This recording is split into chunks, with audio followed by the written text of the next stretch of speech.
RUU Perampasan Aset, Senjata Pamungkas Melawan Koruptor, atau Ancaman Bagi Rakyat. RUU Perampasan Aset sebenarnya bukan isu baru. Sejak 2008, rancangan undang-undang ini sudah masuk pembahasan pemerintah dan DPR. Berkali-kali masuk program legislasi nasional atau prolegnas, tapi selalu saja kandas.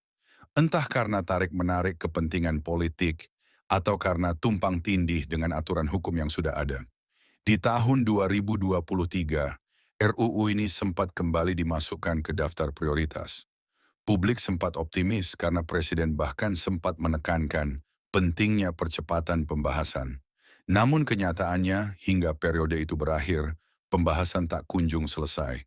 Sekarang tahun 2025, pemerintah kembali menjanjikan hal yang sama. Menteri Hukum dan HAM memastikan RUU Perampasan Aset masuk prolegnas prioritas. DPR diklaim akan lebih serius menginisiasi pembahasan.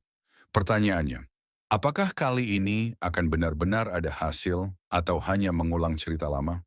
Publik berharap bila RUU ini disahkan, ia bisa jadi terobosan hukum untuk memperkuat pemberantasan korupsi dan kejahatan keuangan. Isi RUU Perampasan Aset terbilang revolusioner. Ada beberapa poin yang membuatnya berbeda dari undang-undang lain. Pertama, konsep non-conviction based forfeiture. Artinya, negara bisa merampas aset hasil tindak pidana tanpa harus menunggu putusan pengadilan yang inkrah. Jadi proses hukum tidak harus menunggu bertahun-tahun. Jika terbukti ada aset mencurigakan, maka bisa langsung diamankan. Kedua, perampasan aset juga bisa dilakukan pada harta kekayaan yang dianggap tidak wajar. Misalnya, seorang pejabat memiliki rumah mewah, mobil sport, atau rekening miliaran rupiah, sementara gajinya tidak mungkin mencukupi. Jika ia tidak bisa menjelaskan asal-usul harta itu secara sah, maka asetnya bisa dirampas untuk negara. Ketiga, dalam draft RUU, perampasan hanya berlaku untuk aset bernilai di atas 100 juta rupiah dan untuk tindak pidana dengan ancaman minimal 4 tahun penjara. Jadi, sasaran utamanya memang korupsi, narkotika, pencucian uang, dan tindak pidana besar lainnya. Keempat, pengelolaan aset yang dirampas akan berada di bawah kewenangan Jaksa Agung. Aset-aset itu nantinya bisa dilelang dan hasilnya masuk ke kas negara. Dan terakhir, Mahkamah Agung diberi peran untuk memastikan ada pedoman peradilan yang jelas agar proses perampasan tetap sesuai prinsip keadilan. Tapi tentu saja, tidak semua pihak sepakat. RUU ini dianggap pedang bermata dua.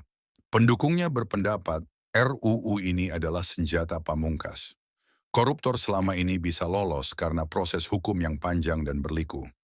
Banyak aset hasil kejahatan yang akhirnya hilang, dijual, atau dipindahkan sebelum pengadilan bisa memberi vonis.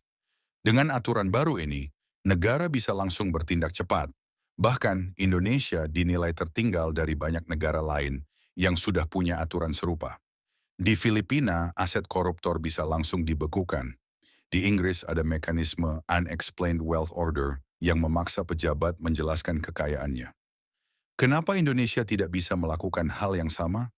Namun, para pengkritik mengingatkan bahaya besar di baliknya. Pertama, ada potensi tumpang tindih dengan undang-undang Tipikor dan undang-undang tindak pidana pencucian uang. Kedua, mekanisme ini bisa membuka peluang penyalahgunaan. Bayangkan jika aset rakyat biasa yang sebenarnya sah justru dirampas karena tidak mampu membuktikan asal-usul secara administratif. Lebih jauh, asas praduga tak bersalah bisa runtuh. Dalam hukum pidana, seseorang tidak boleh dianggap bersalah sebelum ada putusan pengadilan. Tapi dengan RUU ini, aset bisa lebih dulu disita tanpa vonis. Apakah itu adil? Inilah yang membuat RUU perampasan aset jadi perdebatan panjang. Di satu sisi, ia menjanjikan harapan besar. Uang rakyat yang selama ini dirampok bisa kembali ke kas negara. Di sisi lain, ia juga menimbulkan ketakutan. Jangan sampai hukum dijadikan alat politik dan rakyat kecil yang justru jadi korban. Kini, bola panas ada di tangan DPR dan pemerintah.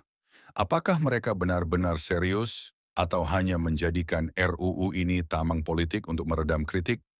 Pertanyaan besarnya, akankah tahun 2025 Jadi sejarah baru dengan lahirnya undang-undang perampasan aset? Atau sekali lagi, rakyat harus gigit jari karena janji yang tak pernah ditepati?